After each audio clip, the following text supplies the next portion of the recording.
Non, le festival BD d'Angoulême et le président de la République qui était sur place, et puis cette photo qui fait grand bruit. Hein. Oui, alors bon, c'était donc, maintenant tout le monde le sait, mais je vais quand même le raconter, dans un déjeuner avec des auteurs de bande dessinée, une conversation très animée, semble-t-il, sur les violences policières, terme que le président a récusé. Hein. Et le dessinateur Jules, qui est notamment l'auteur de la série Silex and the City, et de beaucoup de BD très drôles d'ailleurs, lui offre un t-shirt. Alors pour la petite histoire, Jules raconte que pour passer son t-shirt, il a dû batailler avec les services de sécurité qui trouvaient que c'était du matériel de sédition. Bah, c'était pas si mal vu. Hein. Donc, le t-shirt, donc, c'est la mascotte du festival, hein, qui est un félin et pas un fauve, comme je l'ai lu quelque part. C'est plutôt un chat, je dirais. Un chat qui a l'œil éborgné et un pansement dessus avec du sang. L'inscription, c'est LBD 2020 qui joue sur l'homophonie avec BD 2020 qui était le logo du festival. Voilà. Alors Emmanuel Macron a donc posé avec Jules et le t-shirt, il ne l'a pas enfilé, hein, et la photo, donc comme vous l'avez dit, a fait le tour des réseaux. Bon, vous la trouvez scandaleuse ou pas, vous? Donc, alors pas vraiment scandaleuse, beaucoup moins par exemple que celle de la fête de la musique, mais assez compréhensible, parce que si les images parlent, si vous voulez, il faut encore se demander ce qu'elles nous disent, et elles disent pas la même chose à tout le monde, surtout celle-là qui est polysémique, c'est-à-dire susceptible de plusieurs interprétations. Alors le syndicat Alliance a dit, par exemple, d'un côté, le syndicat Alliance dit on attend autre chose du président que d'insinuer que la police éborgne les gens, et de l'autre côté, j'ai trouvé quelqu'un qui, dans le fond, dit un peu la même chose, mais dans l'autre sens, il dit le président de la République rigole sur les violences policières. Donc, en fait, chacun son interprétation. On a entendu Jérôme Rodriguez dans le journal qui a eu, pour le coup aussi, on peut le comprendre, hein, là, en fait, alors, qui a été éborgné. Non, mais c'est ça, c'est-à-dire qu'il critique. Lui critiquait bien sûr. Alors, je pense plutôt. Enfin bon, c'est donc il y a des interprétations très divergentes.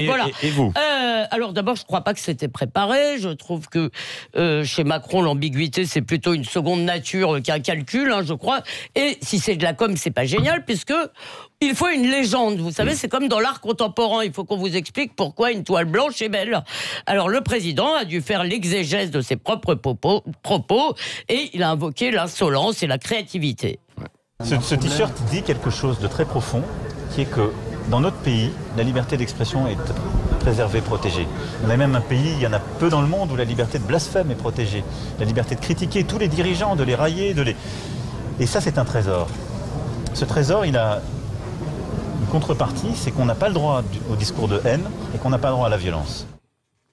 Oui, et il a ajouté d'ailleurs que la violence venait d'abord de la société. Ça, c'était pour câliner un peu les policiers. Bon, et vous qui défendez plutôt le droit au blasphème, on l'a entendu cette semaine, ces propos ont dû vous plaire, non ? Le raisonnement voltairien est tout à fait acceptable. Hein. Je ne partage pas vos idées et je me battrai pour que vous puissiez les défendre.